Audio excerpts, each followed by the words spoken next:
It is often said that hope is the thing that kills you. But in football, I'd argue it's not the hope. It's the patience. It's the waiting. It's watching a seed govern a forest, waiting for it to finally tower above the rest. And if you're an Arsenal fan, you have been waiting a very, very long time. Welcome back to the show. I'm Noah, and today we are looking at the state of Arsenal Football Club. We are recording this in January 2026. The Gunners are, once again, in the thick of a title race. But the context here is heavy. We're looking at a team that has finished second for 3 consecutive seasons. 3 times the bridesmaid, never the bride.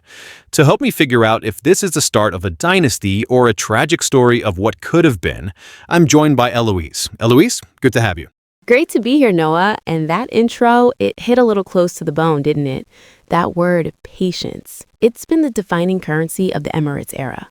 It has. And I want to start with that context, because to understand where Arsenal is going in this second half of the 2020s, we have to look at the road here. We all know the Invincibles of 2004, the gold trophy, the peak. Right, the untouchables. But then came the decline, the stadium debt, the selling of captains, Fabregas, Van Persie, the drift into what social media eventually dubbed the banter era.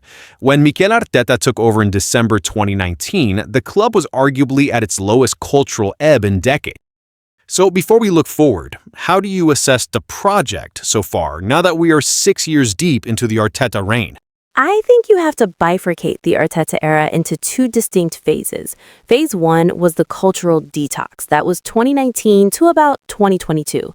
That was clearing out the high earners who didn't want to press, instilling non-negotiables, and basically suffering through some really grim results to build a foundation. But phase 2, that's what we've been living in since the 2022-23 season.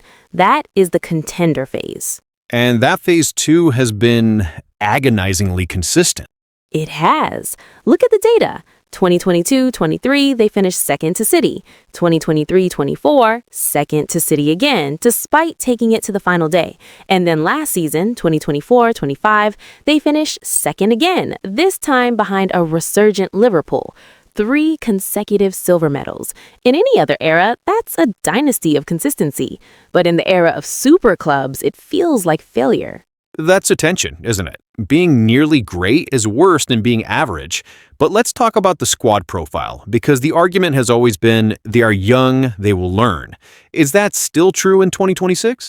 No, and that is the critical shift in our analysis today. That excuse has expired. If you look at the core, Bukayo Saka, William Saliba, Gabriel Martinelli, they aren't kids anymore. Saka is 24 now, Saliba's 24, Martin Odegaard is 27. These guys have 200, 300 senior appearances. They are entering their absolute athletic and mental prime. So we aren't talking about potential in the abstract anymore. We're talking about execution. Exactly. The window of potential has closed. The window of primacy is open.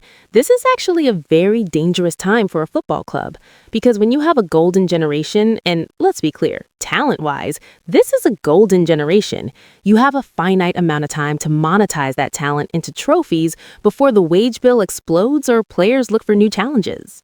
You mentioned new challenges, and that brings me to the front office. We have to talk about the departure of Edu Gaspar. It's been over a year now since he left in November 2024. At the time, it felt like the sky was falling. He was the architect alongside Arteta. Looking back from 2026, how much did that impact the trajectory? It was a massive shock to the system. Edu wasn't just a sporting director. He was the human shield. He took the heat, he managed the agents, he was the invincible connection. Right.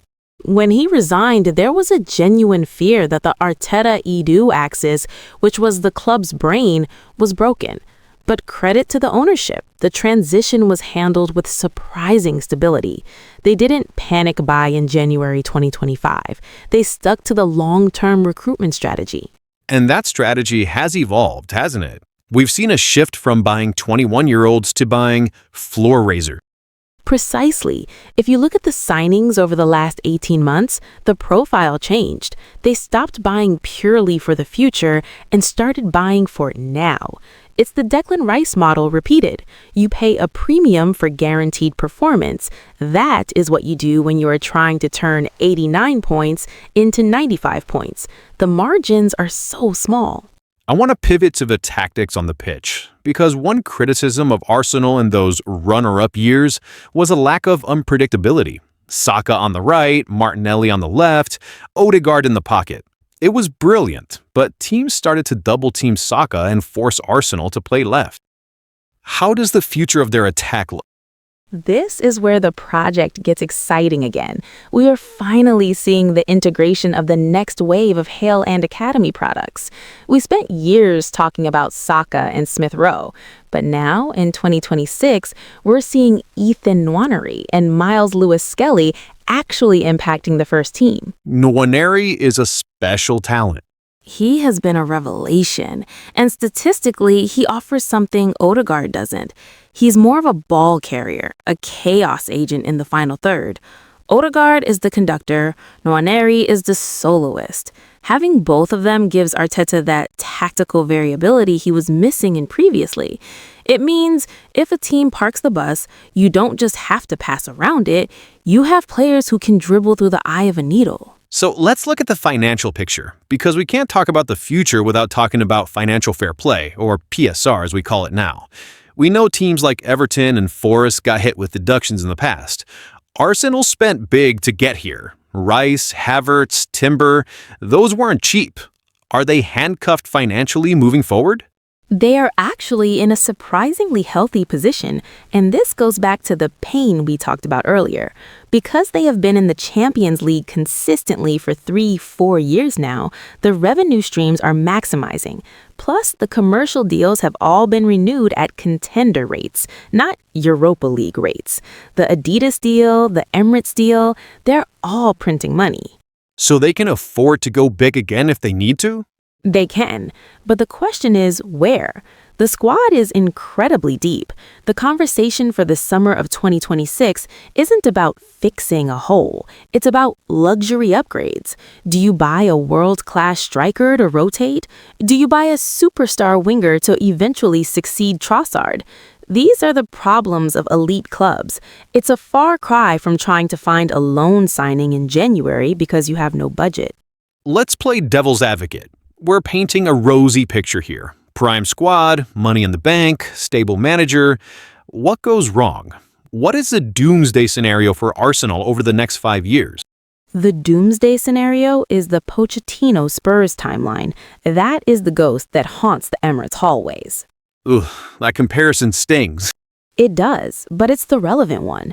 Pochettino built a young, hungry, incredible Tottenham team. They finished second. They reached a Champions League final. They had the best striker in the world in Harry Kane, and they won nothing. Eventually, the emotional energy ran out. Players looked around and said, "We're too good to be empty-handed," and they left. If Arsenal go another 2 seasons without a Premier League or Champions League title, you have to worry about Saliba. You have to worry about Saka. Real Madrid and Bayern Munich are always watching. That's the fear, that trust a process eventually becomes trust the exit strategy. And I think that's why this current season and the next one are so pivotal. It feels like they have to get over the hump now. Absolutely. You can't ask a group of hyper-competitive athletes to be patient forever. There is a shelf life on buy-in. Arteta's brilliant at motivation. We've seen the documentaries. We know he's intense. But motivation without reward eventually leads to burnout. We saw glimpses of it at the end of the 2023-24 season. They just looked emotionally spent. So let's forecast. We are looking at the future potential. Does this team have a higher ceiling than what we've already seen, or have we seen the peak? 89 points, 90 goals, and it just wasn't enough. I think the defensive ceiling is reached. You can't get much better than the defensive record they posted in 2024 and 2025. They were statistically the best defense in Europe for long stretches. The growth, the potential, is in efficiency. It's about becoming a machine that wins games 1-0 when playing poorly. The old 1-0 to the Arsenal? In a way, yes, but a modern version. Look at the Invincibles. Everyone remembers the flair, but that team had a nasty streak. They knew how to bully teams. This current Arsenal side is developing that. They are bigger, physically imposing.